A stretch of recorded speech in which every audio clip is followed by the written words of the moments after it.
This week on The Climb, we gain some perspective from the Ponies' veteran play-by-play man, Rich Phillips.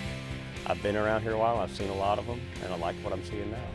The assistant coaches tell the story of the season. We just looked each other in the eye and said, guys, here it is.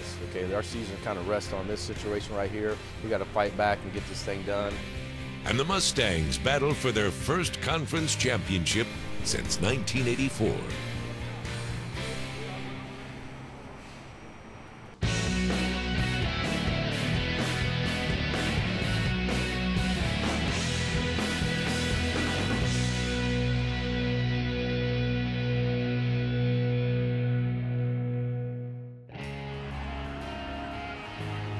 The 2010 SMU football season has been nothing short of a wild ride. Got it over the defense to Aldrich Robinson at the 40. He breaks free. Aldrich to the 40, to the 30, to the 20, 10. Touchdown, SMU!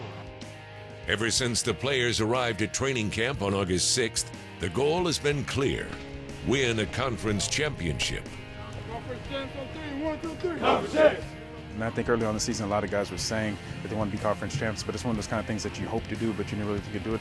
Enduring training camp through the Texas heat, the Mustangs battled a grueling early season schedule. Well, you know, our guys are so resilient. They keep grinding every single week.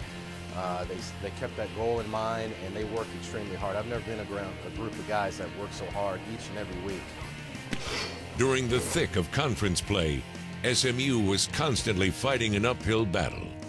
Crucial wins against Tulsa and Tulane were offset by hard-fought losses against Houston and UTEP. And I think as the season progressed, you start building that confidence. You know, we had a couple setbacks. We're not mature in that sense where we could overcome some things sometimes. We cannot play. You know, things look, bad after Houston. They look bad after UTEP. But these kids kept hanging in there. June stayed focused, stayed positive. He just has a way of, we talk about one snap and clear. Bad game happens, bad play happens, bad day. Snap, clear, on to the next one. After the UTEP game, I think there was a conscious effort by everybody to say, it's our turn, let's get this thing going. I think it's just a mental thing that they're now believing that they can be champions, believing that they should be here, not that it's accidental. Right now, they honestly believe that it's not just winning, it's they can be champions.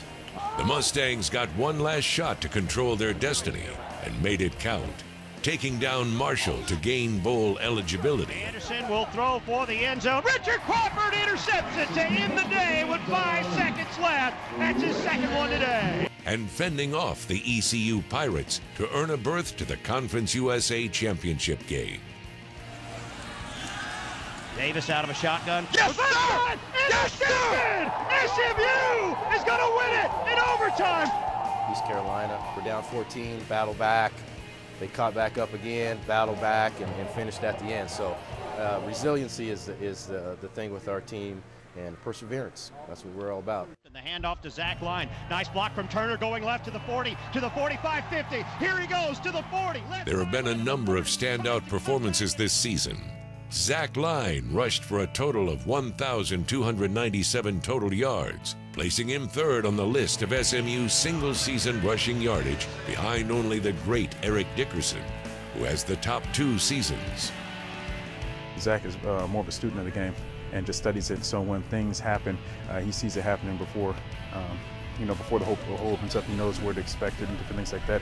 Roll out to his right. He's got Cole Beasley deep in the end zone. Instead, he's going to throw it right side. Caught. Touchdown. Kaden Holman. Kyle Padrone passed for 3,306 yards this season, placing him squarely on the top of the list for single-season yardage in the history of Mustang football. And his 28 touchdowns have vaulted him beyond the previous single-season record of 21.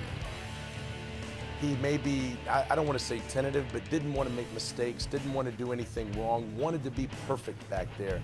And you know what? This ain't a world of perfect. And I just think the last few weeks, kind of like last year, right now he looks like the guy that played in Nevada. I think right now he's letting it go, which is a good thing. The team has thrived off the electrifying play of athletes such as Ja'Garrett Davis, Darius Johnson, Cole Beasley, 25, right side 20, steps inside to the 10, breaks a tackle to the 5, and Cole Beasley takes it And in Sterling from Moore. 32 yards. Each has demonstrated the true spirit of a team that simply refuses to quit.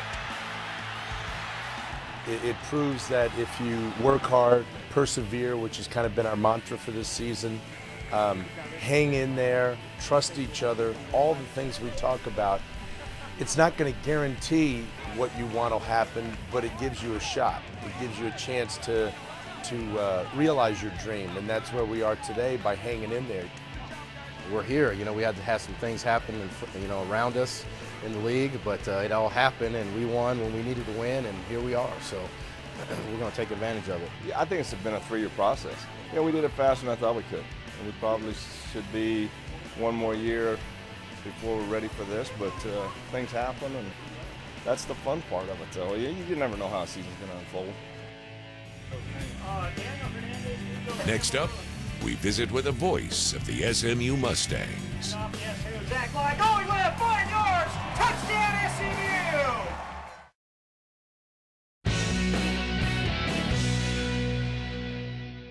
First down and 10 at the 47-yard line for SMU. Late third, they're up by 7. Padron is looking for it deep down the left side of the field. Oh, Rick Robinson! Touchdown, SMU! That's going for the jugular there. For 10 seasons, Rich Phillips has been the voice of SMU football. Bruno Guarda. He's battled many tough seasons calling Mustangs games on KTCK 1310 The Ticket. But now, he's enjoying broadcasting some of SMU's most memorable moments in decades. We caught up with Rich this week before the conference championship game against UCF and asked him 5 questions about himself and the team. Question 1. How did you get started doing play-by-play for SMU football? I got to be here a little bit by chance because one of my old college buddies, Mark Followell, was doing SMU play-by-play. He got the Dallas Mavericks play-by-play job. I worked at the Ticket, and Mark kind of nudged a few people and said, I think this guy'd be good to hire, and hired me for the job back in '01. Question 2. You worked very hard during the week on the Ticket. Why do you give up your weekends to call SMU games? Right, 1 left. Here we go. It's more Zach Line. I kind of like to think of myself as a play-by-play guy, and so I have to have another job to pay the bills because play-by-play is what I really love. It's what my passion is, football and basketball both, but it doesn't pay the bills fully, at least not yet. So I had the day job at the Ticket just so I can keep going, but it's a lot of fun. Guess who? Zach Line going left, 5 yards, touchdown SMU! Question 3. What's your preparation process for calling a game? I probably put about 6 to 8 hours of homework per week into getting ready for the game. And we get to the stadium on Saturdays 2.5, 3 hours before the game, talk to the coaches, talk to a player here and there. It's a lot of work that goes into that 3.5 hour broadcast, but that's what we got to do so that we sound the best we can every week. Question 4. How would you evaluate the Mustangs' growth since June Jones has taken the reins? I think the one thing June has done is he has made a lot of these guys believe. There are still some guys here that aren't his players that were here for the downtime, and he's made them believe that it can happen. And then there's guys that have come in that I think he's kind of kept them from remembering or from realizing all the stuff that's gone on for years here, and he's made them believe they could do it. And they start to see when they do the little things that he has them do during the week, it pays off on Saturday. I think a lot of it is just confidence and belief that they can do it. Question 5. What does playing in a conference championship game mean for the program? I can't put into words what it means for this program because I've been here 10 years and I didn't know if this was ever going to happen.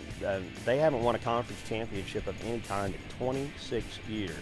There's still 12 other teams out there that they're trying to prove that they're the best of those 12 in this league and carve out their spot in this football world. And I know it's huge to these guys. I can see it talking to June that he's won championships at other places, and I know he really would like to do this today. Still ahead, SMU battles for its first conference title since 1984.